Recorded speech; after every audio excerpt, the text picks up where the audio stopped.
the second day of a brand spanking new year, and we welcome you to Rupavahini News. Hello there, very good evening indeed. I'm Shirama Mascarenhas. Thank you for joining us. I'm Ashik Amnuddin. On to our top stories now.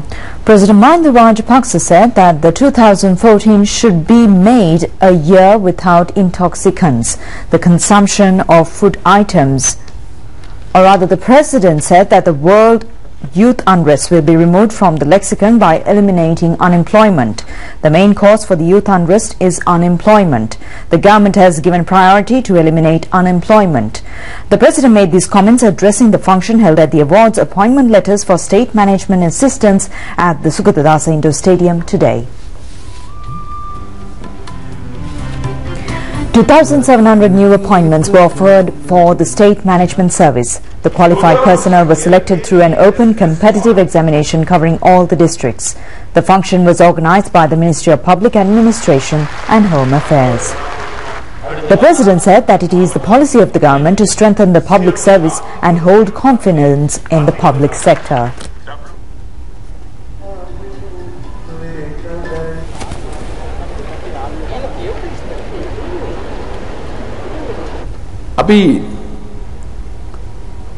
राज्य सेवे शक्तिमत करा. The President speaking further said that this government strengthened the public service. It was done to safeguard the future of the younger generation. The President said that it is a factor to be happy to start the new year by strengthening the future of the younger generation. He said that the government has already removed the words of borders village, truce, war, counterattacks, claymore bombs and difficult villages from the lexicon. Similarly, the word youth unrest will also be removed from the lexicon gradually. He said the public servants should consider the service to the people as similar to the service being done to the deities. जनता सेवे देव्यांत करන सेवे සමාන. இதை ஒரு நாளும் மறக்க வேண்டாம். இது கிசிமதிக்கு அமதக் කරන්න එපා. உங்கள் எல்லோருக்கும் நல்ல எதிர்காலம் உருவாக வேண்டும். நன்றி. ඔබ සියලු දෙනාටම සුබ අනාගතයක් පතමින් ඔබට දරුවන් සරණ පතමි.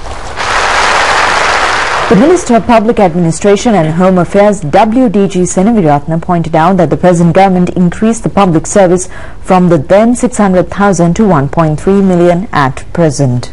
Minister Senaviratne further stated that it is necessary to have 35,000 state management services officers to provide necessary services to the people. They are required to serve in the government offices. There are 29,900 state management service officers at present. He said that no time this much of appointments have been given by any government in the past.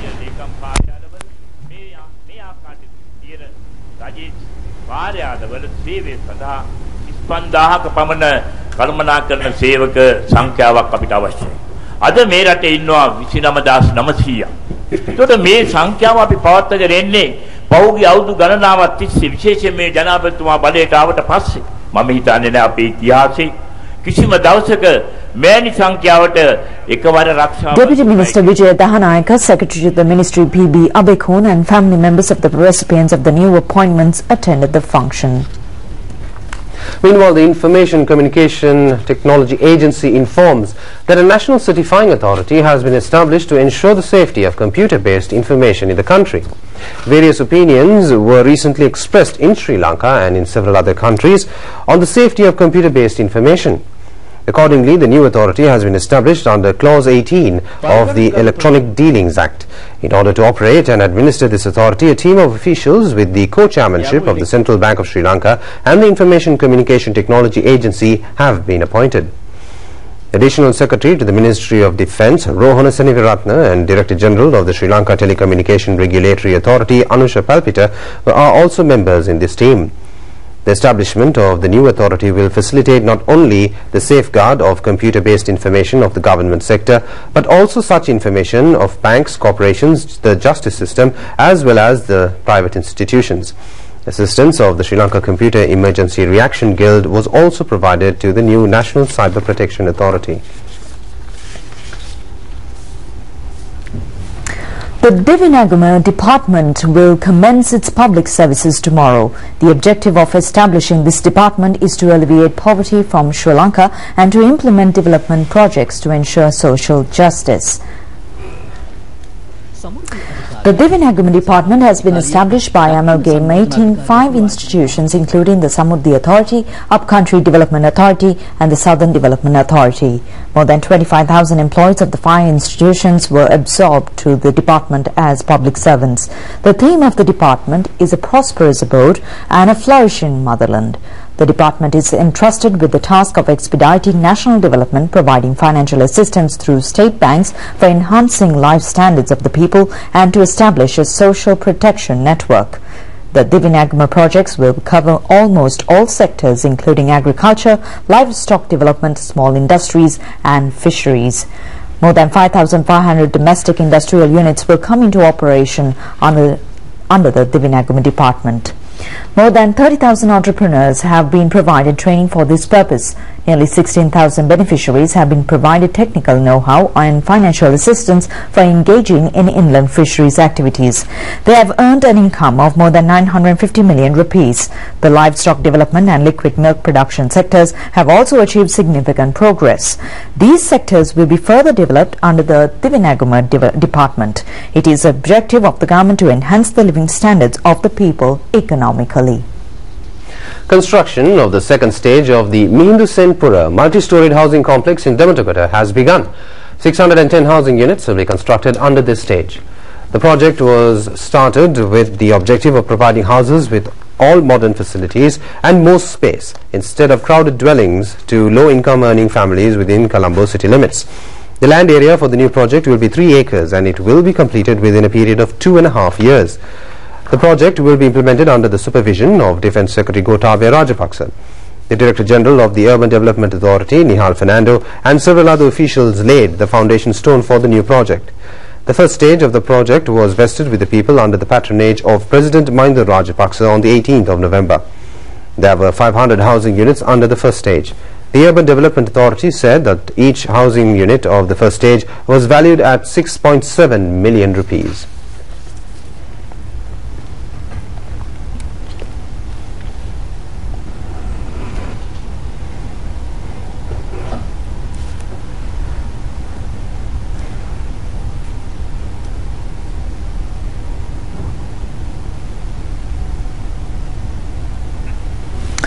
A streamlined program of distributing safety jackets for fishermen has commenced. It has been made compulsory to wear safety jackets by fishermen while at sea from yesterday onwards. The program of distributing jackets utilizing the funds allocated for the Ministries of Disaster Management and the Fisheries was commenced from the Moratuwa yesterday.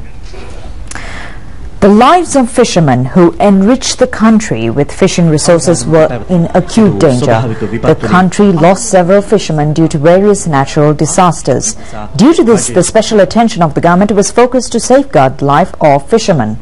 Accordingly, the wearing of safety jackets has been made compulsory. Stern legal action will be taken against those who ignore this rule. The fishing community will be enlightened on the advantage of using safety jackets. Ministers Mahinda Amaravira, Jeevan Kumaratunga and provincial representatives attended the function launched today. Minister of Disaster Management Mahinda Amaravira said that the main objective of the government is to protect the lives of the people. It is being told by the President at all times to take any measures to protect the lives of the people.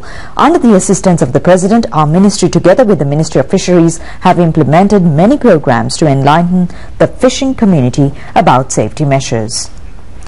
The fishing community has welcomed the distribution of safety jackets.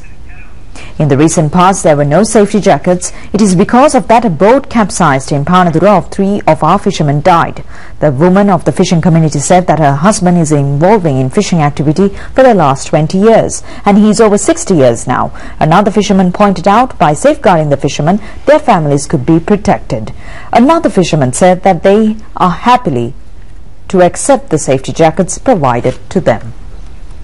The Chief Minister of the Northern Province, C. Vigneswaran, met President Mahinda Rajapaksa today and discussed the administrative issues relating to the Northern Provincial Council. The Chief Minister extended his well wishes to the President and explained the future administrative plans of the Northern Provincial Council. Secretary to the President Lalit Veeratunga, Secretary to the Cabinet Sumit Abeyasinghe and Secretary to the Ministry of Finance Dr. P.B. Jayasundara attended the discussion.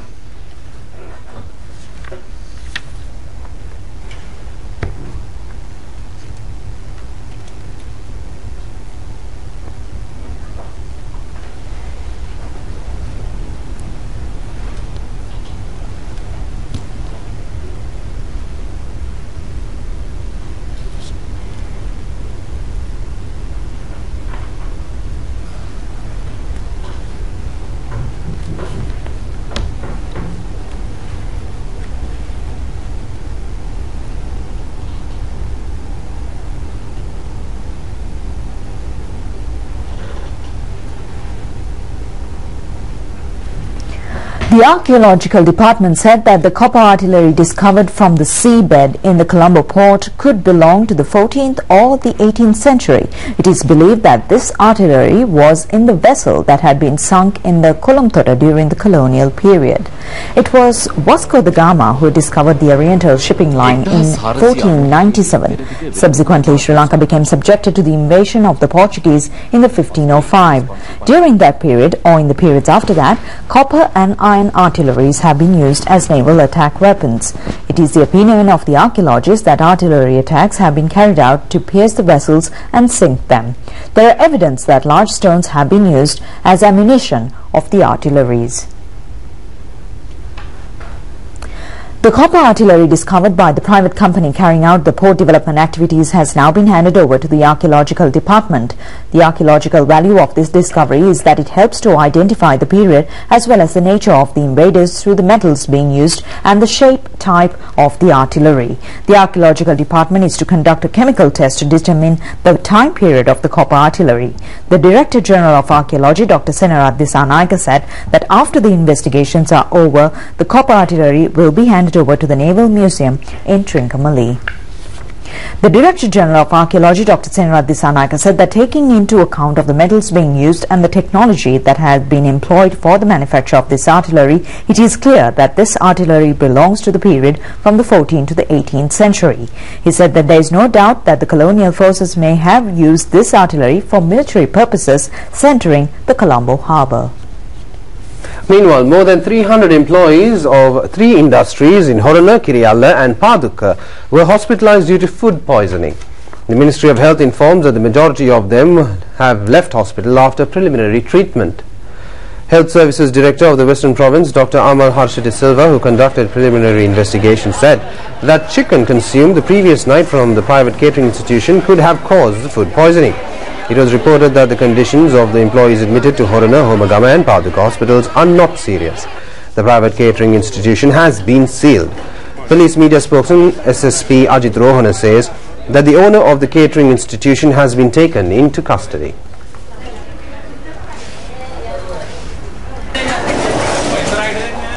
A 12-month lamp has been installed in the Sri Padaya. The lamp, made out of granite, was brought from Nallathanya to Sri Padaya by the helicopter this morning.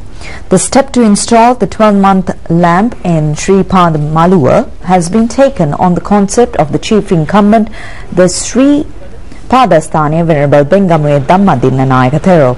The lamp weighs 7,613 kilograms. The brass cover of the lamp weighs 1,000 kilos. A new bell tower weighing 9,500 kilograms was also brought to the Sri Padamaluwa. An Mi-17 helicopter of the Sri Lanka Air Force was used to bring these items in parts. This is the first time that goods have been taken to Sri Padamaluwa by air. The Sri Lanka Army, the police, the people of the area and the pilgrims assisted in this operation. The chief incumbent of the Sri Padaya, Venerable Bengamuye Dhammadinna Thero, said that the expeditious action will be taken to fix these items in the Sri Padamaluwa. He requested the pilgrims to refrain from making pilgrimage during the daytime, since the development work at the Sri Padamaluwa will be carried out until the 5th. He said that no religious activities will be carried out in daytime during this period. Meanwhile, here's a special feature of business activities. Central Bank informs that inflation during the month of December had reduced to 4.7%. This is the first time that inflation had reached a very low level since March 2012.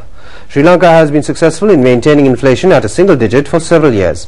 It is another plus point in the economy of this country. Inflation calculated on the Consumer Price Index has fallen significantly in the month of December. It was 5.6% in the month of November. The bank said the main reason for the reduction in inflation was the stability of the price of essential items.